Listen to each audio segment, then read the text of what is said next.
And our last speaker will be Nat Waran. Nat is an internationally recognized animal behavior and welfare scientist, educator, and an opinion leader.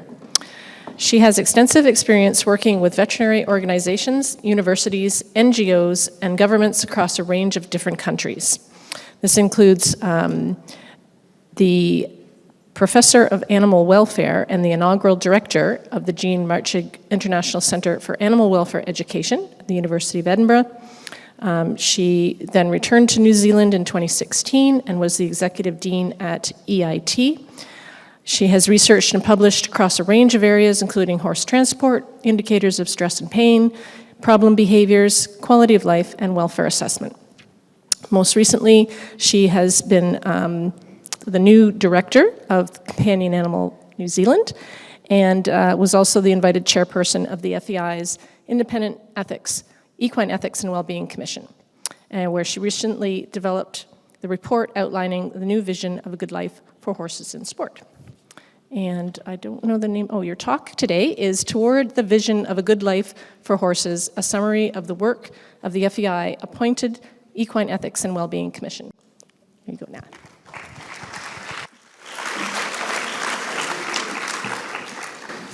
Well, thank you very much, and I'm the person who stands between you and lunch.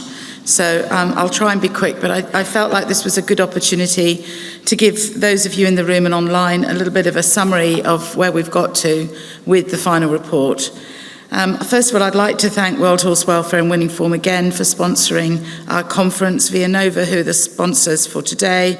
I'm obviously very grateful to my own organisation for releasing quite a number of us to do some backup for the conference and obviously to sponsor this session. And I'd also like to thank the FEI. Not only have they become our AV sponsor for this conference, which allows us to beam out all over the place, but also they have sent some people here, or at least they've come under their own steam, but we'll be able to talk to you about the FEI. Jenny is in the room here, and I think Sarah's here as well, and there might be a few other people. So thank you so much indeed for all of that, and I shall crack on now. First of all, we had a commission.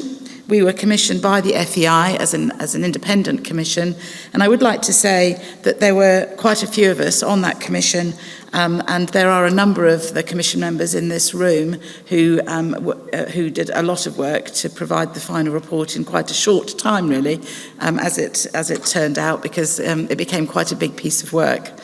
And there were also some what were called internal commission members, and they were people who were more familiar with the FEI and were members of different parts of the FEI's structure and governance. So I'd like to thank them. So the FEI established an Equine Ethics and Wellbeing Commission, and that really was about ensuring the future involvement of horses in sport. And you've heard a little bit about that today already. And Ingmar de Vos, the president, was very keen to make sure that we embraced the scrutiny of the public and equestrian stakeholders to drive change and to shine a spotlight on our number one stakeholder, the horse. The Commission had a role in relation to the FEI. The Commission's role was to provide independent advice and then develop a strategic approach or a proposed strategic approach that would help guide decision-making within the FEI in relation to equine ethics and well-being and obviously social licence. And then once we had provided those recommendations, the FEI would receive them, and then they would decide on the course of action, if any, to address those recommendations. And I'm telling you that because a lot of people kept coming to the Commission as if somehow or other we were the ones that were going to be operationalising something, but actually our job was as independent advisors. So this is our two objectives, and all of that to address social licence to operate. Obviously, you know, most of you in the room about what social licence to operate is about, but I would just make the point that when there's public acceptance, then an organisation can self-regulate and is fairly free to operate. When there is no social licence or risk of loss of social licence, so you go into a situation of social control, and that is when something might become legislated heavily against or have quite a lot of restriction around it and may even become banned. And it is extremely difficult once an organisation or an activity has started to lose social licence and tips too far the wrong way for the social licence to be regained. So it's important to be very proactive in this space. So we had some strict timelines. We were commissioned in June 2022 to provide a report to the GA in 2022, which was in November, and then to have an interim report for discussion at the Sports Forum in April 2023, and then by the General Assembly to have tidied up our work and finalised the report for the FEI board. I would say this all coincided with a cyclone where I had no electricity for about 3 weeks after February last year, and I know a number of us on the Commission also had personal issues going on, not least a very broken leg from somebody who fell down a Scottish hill, but I won't mention who that is. So we got going with our first online meeting. Obviously, we didn't all know each other. We were then gathered together in July and August in 2022, and we had a very, very fulsome agenda. And that's where we came out, having had a very, very thorough discussion with what we called our 6 early recommendations. And then we also framed the work we were going to do for the rest of the year.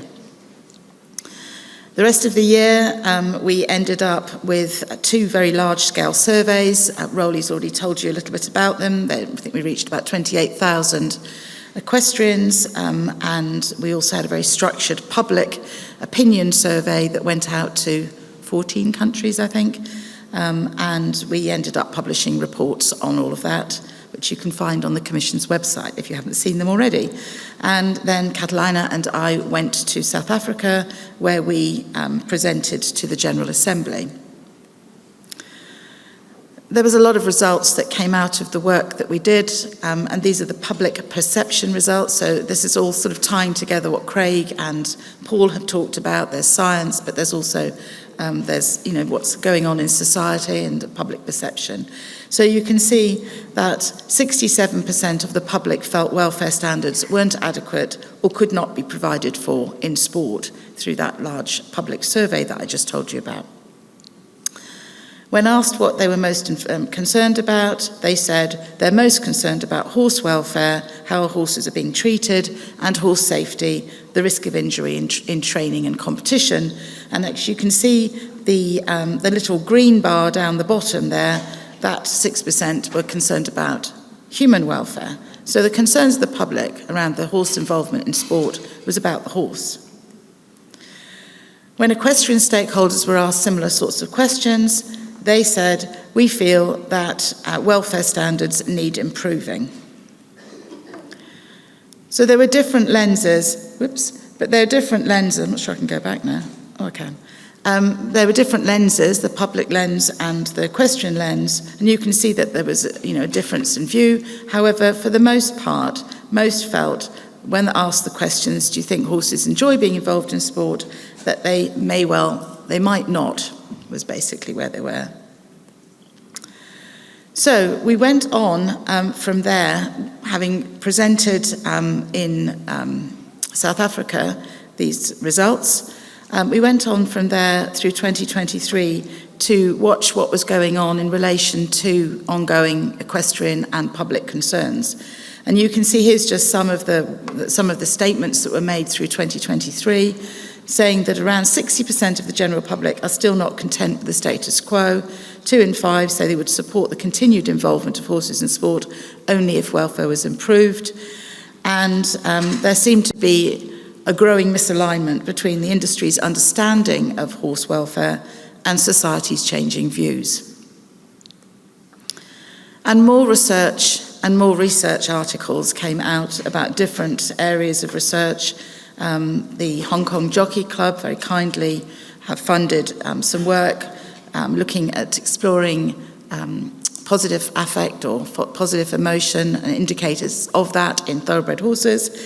We recently received some funding through Elke Hartman's hard work to look at the bitless debate and human behaviour science, and so on and so forth. So the research just is growing all the time.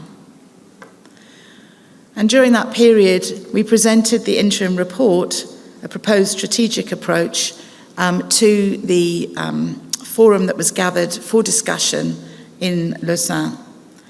And that report had within it 30 recommendations, 6 priority areas of focus that came out of the research that we had done with the public and equestrian stakeholders, 6 enablers that we decided were the things that would help to drive change, an equestrian charter and a proposed change wheel. So there was quite a lot of work done during that period. The Equestrian Charter you can find online, and I would say that that was quite warmly received by equestrians generally, but also the FEI have committed to this being part of their regulations in terms of showing that all equestrians have a clear commitment to the horse. The 6 priority areas of focus that came from the surveys, the highest priority, number 1 there, was training, riding, tack and equipment. And this was really derived from amazing theme analysis that was carried out with the leadership of Catalina Visa, with the Charles Sturt students and staff all being very heavily involved in that. It was a huge piece of work with 28,000 people trying to tell us what their views were. So there also we discovered, not surprisingly, that there are different lenses. There's the horse's lens, but there's also the lens of all of those different stakeholders within the equestrian community. And here's just one difference that's quite useful to look at in terms of the difference between those who identified as being FEI riders, coaches, and stewards, and those who were equestrians generally, but were not within that FEI bracket. And everybody was concerned as number 1 priority with training, riding, tack and equipment. However, the FEI affiliated stakeholders appeared to be less concerned about the top 4 there, but more concerned about the not fit to compete masking health problems than the general equestrian stakeholders. So different lenses, probably because of their different knowledge and their different investment. So the 30 recommendations, and I'm not going to go through them, I'm sure most of you have heard them many times when we've recorded these for different stakeholder groups, but they were grouped into 5 key areas. And these key areas related directly to social license to operate. They required that the FEI was a leader, was trusted, was transparent, proactive, and accountable. And we also described how that could be done. And again, this was important to be able to talk about the critical role that the FEI could play in advancing equine welfare globally by setting an example that others would aspire to in terms of the leadership that we proposed. Our transparency was through the Commission website, where everything that we did, we published so that it was freely accessible by all of you and anyone else who wanted to go there. So just want to tell you a little bit about what's happened since then. The Equine Ethics and Wellbeing Commission decided to continue to monitor public opinion through a pulse survey that was carried out, continue to look at stakeholder engagement through webinars, particularly for the FEI stakeholders, because we wanted to hear their views on the recommendations that we had proposed. And we also looked at key themes that came out of conversations that we had with those stakeholder groups. So the pulse survey results also been published on the Commission's website, and we were really keen to look at whether there had been any change in opinion during that 1-year period, and also to socialise the recommendations and to get feedback. So the key priority area remained training, riding, tack and equipment, and there were similar FEI and non-FEI lens differences in the strength of opinion. Overall, 79% of equestrian respondents agreed that horses could actually live a good life when involved in sport. There was overall agreement, but even within the equestrian sports, there were differences in the level of agreement. So you can see we looked at jumping, dressage, and eventing. 71% of equestrian respondents supported the Commission's recommendations, which was quite good for us to hear. and 97% of respondents would or might support signing the charter that we'd proposed. What was heartening is that 60% of respondents had reported noticing more or some initiatives related to sport horse welfare over the previous year. So the conversation that was starting was seen to be positive in terms of at least some actions coming out of that. The direct stakeholder engagement, the webinars, we had a lot of different types of engagement and different types of webinars. But from that, and particularly the webinars, we were able to do a theme analysis. And all of that information was wrapped up in a final report that was submitted to the FEI board in Mexico in November 2023. I can't tell you what the final report actually says, apart from what I've just summarised, because the final report sits with the FEI board until they decide that they will publish it, I'm assuming in relation to the actions that they propose to address the recommendations. And the discussion about that is to take place in April this year in Lausanne at the Sports Forum. What I can tell you about is some of the common themes that came out from the discussions that we had with different stakeholder groups. And one of the common themes that came up time and time again was around, is there enough evidence to support change or a recommendation? There was also questions about what do you mean about a good life for a sport horse, because people believe genuinely that they are providing great lives for their animals. And how we can assess emotion when a horse is actually being trained or during performance. And there was also quite a bit of discussion about how challenging change can be. So I just wanted to address a couple of these things.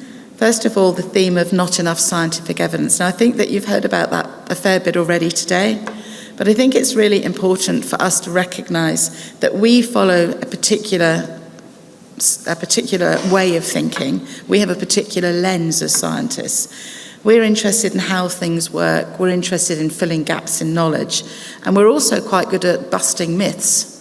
We don't sort of, we put ourselves out there with a challenge, if you like, to the rest of the world to say, we found this, come and talk to us about it, be critical, unpick it, make our science stronger, because we're always in the pursuit of truth.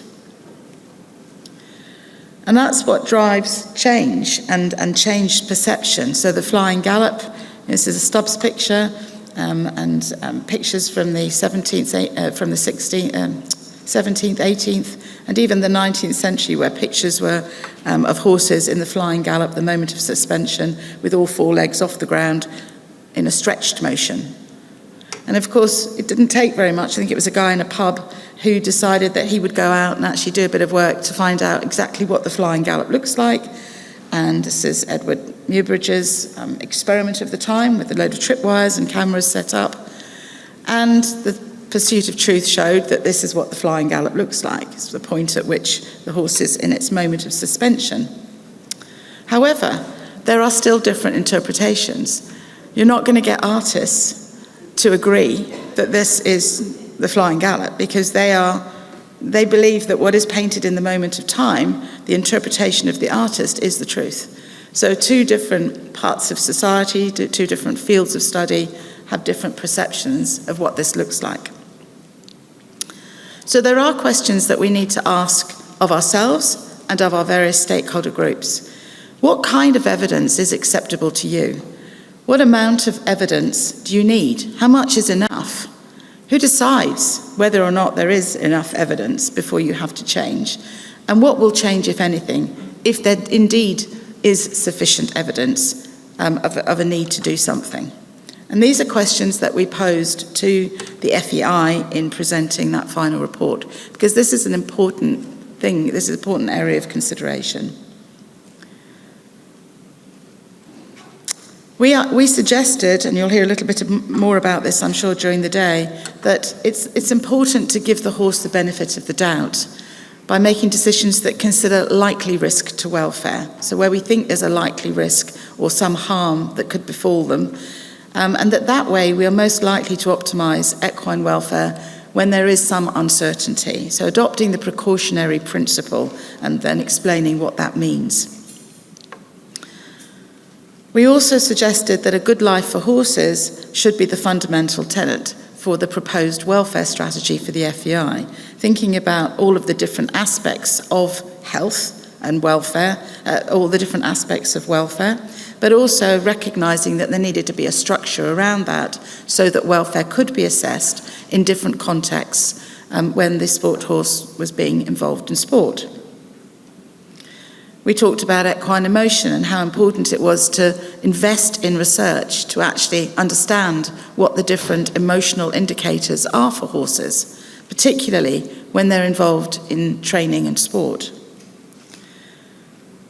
I'll wish on from that. We identified new research, and there was a little workshop, I think, yesterday that Gabrielle ran, which is, where we're starting to look at not just the choices that animals make, but how they express themselves when they're making those choices. And how we can use technology and the latest research and combine fields of study to help us to better understand how the horse might be perceiving a situation. We indicated that there's always new research, there's always going to be more and more information, and obviously this conference is one example of that. So we put all of those questions together and those points together for the final report presentation in order to help with the consideration of the report, but also to consider what should happen next. So a good life for a horse. It's really important that that we can ethically justify involving our horses in sport, and that we do maximise equine welfare and minimise negative welfare impacts. And we think it's important that this is done through defining and characterising a good life for horses in the context of the sport and the field of play, and through the various stages of the horse's life.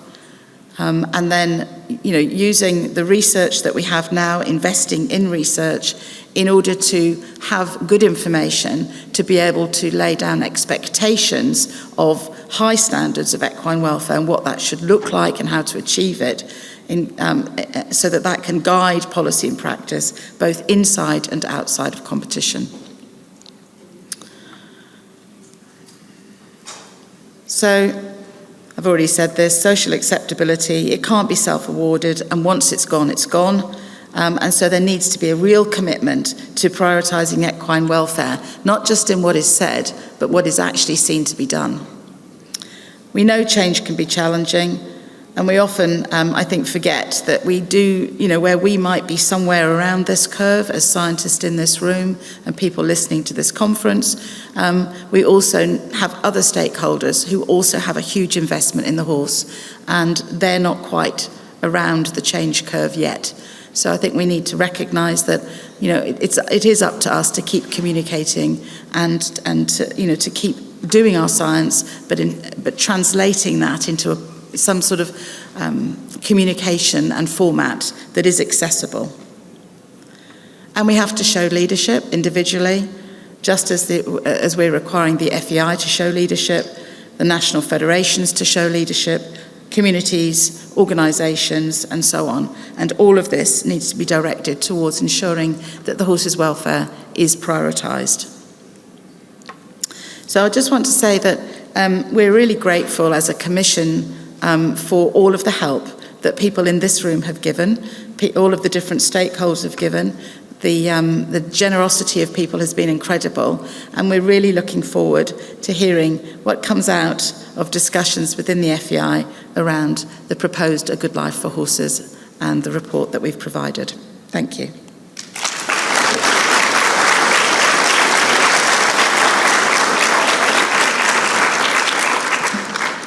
Thank you, Nat. We have time for a couple of questions for Nat.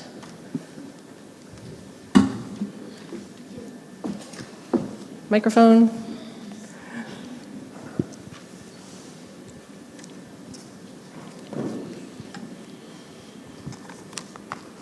Thank you. Thanks, Nat. That was great. Paul McGreevy from the University of Sydney. I'm just wondering whether we have got to the stage where we agree on what the metrics of the SLO actually are, so that as scientists we can reflect on whether we're getting anywhere. Do you think we've got to a point where how you measure, how anybody measures the social license to operate is agreed upon, so that we can be confident that we're actually making some improvements? Yeah, thank you, Paul. That was a matter of debate, actually with the FEI as well as within the Commission. I'm sure what you saw was that we decided that we were going to look what we called inside the House as well as outside the House, because we felt that it was important to reflect not just the public's acceptance of the use of or the involvement of horses in sport, but also the equestrians generally. And that was our inside the House. And in fact, within our inside the House, we then, as you saw slightly different lenses with those that were professionally involved with horses and competing at a very high level, or involved with that level of competition, and then all of your leisure up to national competition level riders. So, and even within that, the discipline differences. So you're right. When we talk about social license or social acceptability, it is very difficult to decide on who you're going to talk to as your main stakeholder and how you're going to measure their particular perception about what they're seeing. Because the way we chose to do it, because we were doing it on a large scale, was through two means, I suppose. One was those surveys that we carried out, and of course they can be interpreted differently depending on your view, and also that kind of direct webinar theme analysis and discussion. But you're right, it is, you have to set it up beforehand, and that's what it is. You have to be clear about that. Question here, Christina. Thank you, Nat. Fantastic work.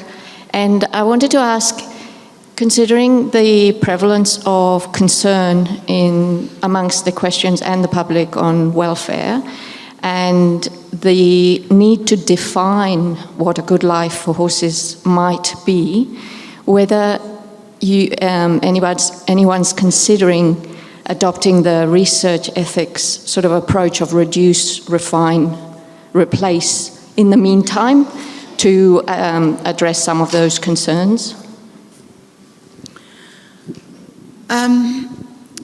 In terms of what we put in the Commission's report, we didn't talk about the 3 Rs as a way forward. What we did suggest was that it was important to use the knowledge that's already available and to bring experts from outside of the FEI together to define a good life for horses involved in sport across their lifetime. Because we felt that not just social license, but a good life is often very difficult for everybody to agree on. And we know that the racing industry, particularly New Zealand, have done some great work in bringing together all the different stakeholders to define a good life for horses within the racing environment, and then right the way through their lifetime. And they've done it as a 2-stage process, and that's what we recommended. Get people together to agree what a good life should be so that everyone's on the same page. And then go and look at the different ways that horses live, the different expectations of them, and start to look at, well, within that context, whether it's transport, breeding, training, what is it that you would expect to see, so that you've got much clearer recommendations or guidelines through that. And I'm hoping that that's what the FEI will do, but that is up to them. As I said, we can only recommend.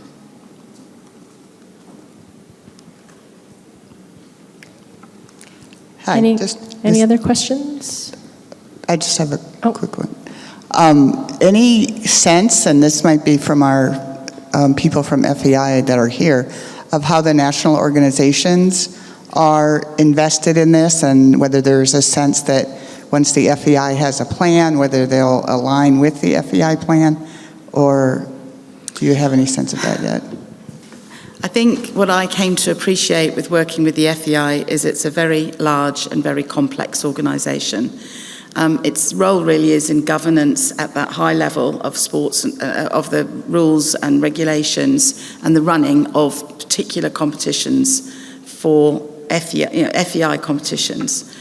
The power actually is right the way from the individual equestrian through, to the different organisations, pony clubs, Riding for Disabled, all of these other ones, to set standards themselves that can align with these recommendations. The recommendations are available in their interim proposed state on the Commission's website, and any one of the Commission's very happy to talk about them.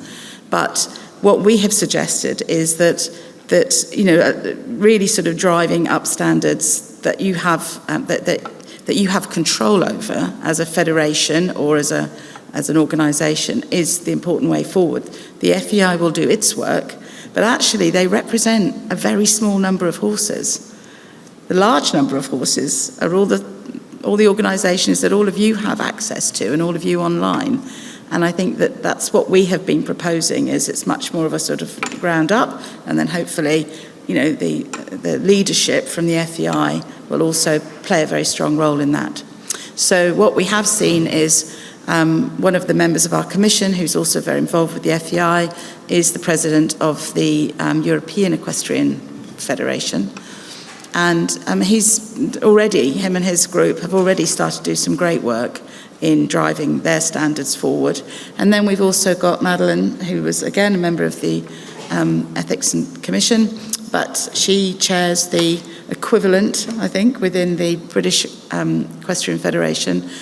And again, they have already started work using the recommendations, but framing up their own way forward. So I think that's probably the way that you'll see faster change. Yeah. One last question in the middle here. Thanks so much, Nat. I have one quick thing to say, which is that majority of equestrians aren't scientists. So one of the onuses that's on this community is communicating evidence so that people can start to understand it, take it on board, think about it for themselves. Mm-hmm. But that's more a comment than a question. My question is more, we're talking about what a good life is for horses, but how do we determine what matters to them? How do we determine what matters to the horse? How do we determine? How do we do that? Well, I think that there's some very clever scientists in this room who've spent their life's work trying to work out what matters to, whether it's a horse or a chicken or, and there's some very sophisticated techniques and measurements that can be utilised to try to get closer to what matters to them. We are hampered by the fact that we can't, most of the people in this room, I'm guessing, can't talk directly to the horse, and they can't hear directly what the horse is saying. That's why we have advocated for using a precautionary principle. So where we know from all of the other research around, and there's a swell of opinion that seems to want us to really look much more closely at something, that we suggest that at that point, if the research is considered to be not quite strong enough, or there's some gap in our knowledge, but we think that there's a risk, that we should adopt the precautionary principle in favour of the horse. So what matters to them, I don't even know what matters to you, but I can talk to you about it. So we have to be really mindful that all of the researchers in this room have a massive responsibility in doing great research, but also not just writing up for their masters, their universities, but being able to at least provide it to someone who can translate that so that it can be shared much more freely. Yeah. Thank you very much, Nat. Are you going to stay here for...